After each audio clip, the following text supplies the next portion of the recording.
This is part 2 of episode 10. We join the episode already in progress.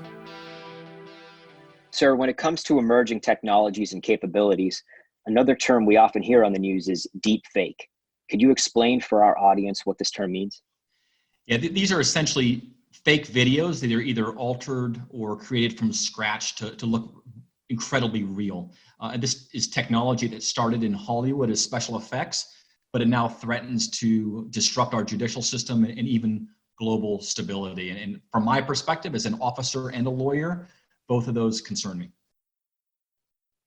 Sir, when we were talking before about the so what of deepfakes, a lot of people's experience with them is just they're funny. They put funny faces on other people. They make funny, famous people say silly things.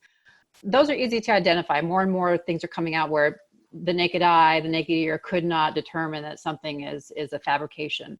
And one of my fears, and I know the fears of many people I've spoken to, is that in the future, they will get to a point where I can't prove something is false. And so in order to kind of guard against anything, I just have to assume everything is false. And there is nothing I can any longer believe is true by seeing it, by hearing it. And that's quite terrifying. That's destabilizing, as you point out. So what are some of the kind of things we can do that we can move forward that might help bring a stability, a sense back to people that they can trust what they're seeing again? CJ, I think that future that you're concerned about is here and now. It's not as easy as you might think, even for those joking videos, to decide what's fake and what's real. This technology is really, really good, and it's available to any teenager in a garage or any cyber criminal or terrorist out there for some far more sinister uses that can affect all of us. Let me just give you an example. This is not a deep fake video, but last year there was a British energy company executive who received a call from his German CEO from his parent company, and he recognized the voice. So the CEO told him to immediately wire 220,000 euro to their main supplier. Now, you probably can guess the end here. It wasn't really the German CEO on the phone. It was a cyber criminal, and it wasn't the supplier's bank account. It was the criminal's bank account. And so it was a criminal using deep fake voice recognition software, voice impersonation software, and the money went straight to the pockets of the cyber criminals. You can use this technology for cyber crimes like that. You can use it to cause stock markets to crash and disrupt other industries out there if that's your goal. And my prediction for all the lawyers listening to this and the paralegals is that coming soon to a courtroom near you will be deep fake evidence. And that's a problem. Manufactured evidence is going to erode the integrity of our judicial system. Exactly the concern you were driving out there. A picture used to be worth 1,000 words, and a video used to be worth 1,000,000, but with deep fakes, seeing is no longer believing. Sir, it sounds like you already mentioned some of the, at least one legal challenge that we might be encountering with deepfake technology in the future. Are there any other legal challenges that you foresee? And if not, maybe you could touch on how we can protect against deepfake technology in the near future.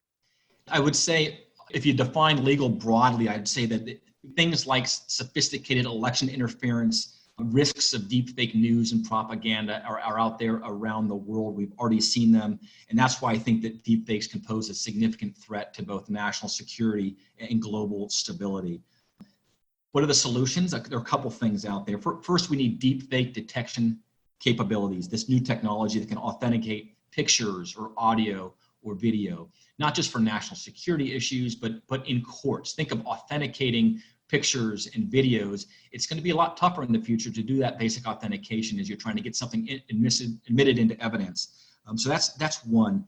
The other aspect of this is cybersecurity, because every strategy needs both a good offense and a defense. And if our offense is proposing truth out there, our defense is going to have to be cybersecurity, because all of our dependence on this technology creates cyber vulnerabilities, and we have to have good, capable cybersecurity to protect us against this. So finally, I just think the world is a much better and safer place when we know what information we can and can't trust. JG, I'll take this one from someone who's not as computer savvy or tech savvy, and I think it's just going to have to also start with education. There's a great case study out of Finland who has been fighting misinformation and disinformation against Russia for decades and decades. And they start in their schools, their elementary schools, they start with their small children.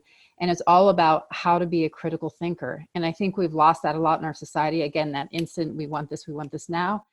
And I think that if you're going to fight against this, you're going to need it to go hand in hand with the technology and the education of our population of, listen, you can't really just trust everything you see or you hear. You have to do a little homework. You have to look into it. We're seeing that now just, on Facebook and Twitter and elections, of people just kind of hear something and they run with it, as opposed to, let's look at another source, let's do that. So I think if you have the cybersecurity, you have the defense, you have the offense, you pair that with an education system where you're teaching your children from an early age that you really got to be a smart thinker about things, I think we get further. Yeah, I completely agree with it. The importance of critical thinking in this is central. This concludes part 2 of episode 10. To continue listening, please click on part 3 of episode 10.